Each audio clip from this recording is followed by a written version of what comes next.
Hi, my name is Brad Emery, and I just wanted to take a minute this evening to go over an explanation for another one of my artifacts here. So, taking a look at the standard number 7, and specifically we're looking at component 7.1 tonight. I have evaluated schools' professional staff needs. Um,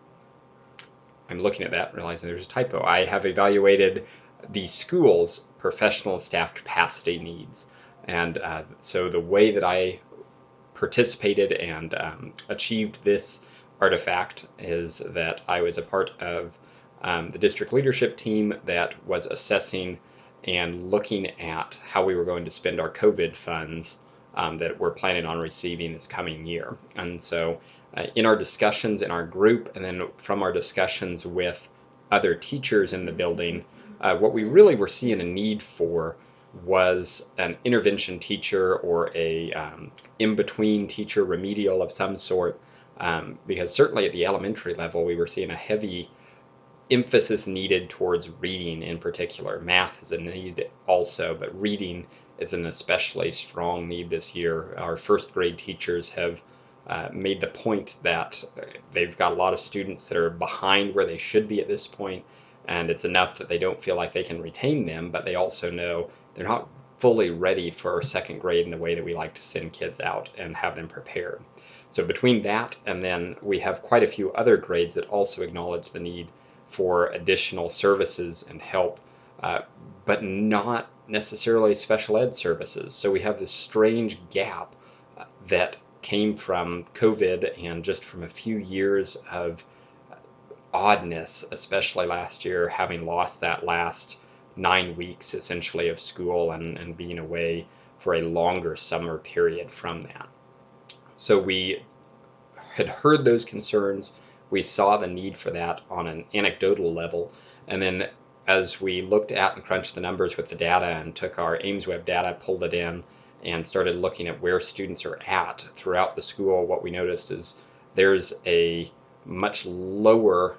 success level or a much lower achievement level than we would see on a typical year. Because of all those factors together and visiting with administration, we did recommend, and our administration also recommended to the board, the need for an intervention teacher who will help fill those gaps and those holes next year. So I also had the opportunity to attend a board meeting where they talked about the use of those funds, and the board did approve,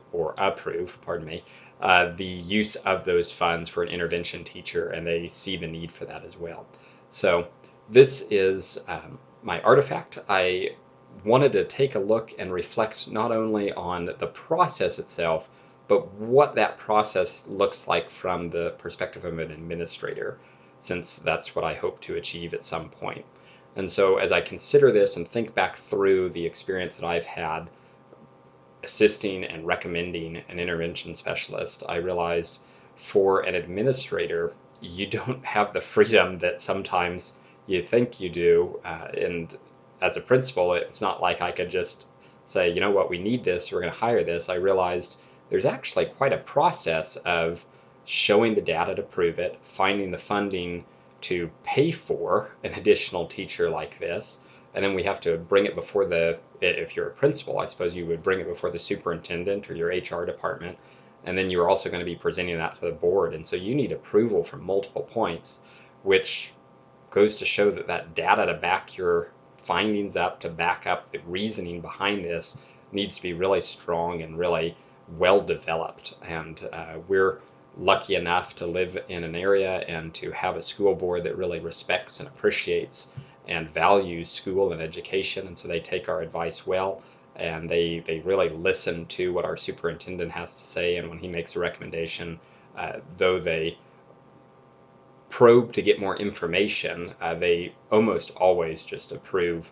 based on the knowledge that he is a professional and that he has done the research and taken the time. But this was one of those instances where it was just a reminder to me that that data is super important for an administrator, and we've got to follow all the steps, and it's never so easy as you might think. So thank you for taking time to listen through my artifact, and I hope you have a good evening.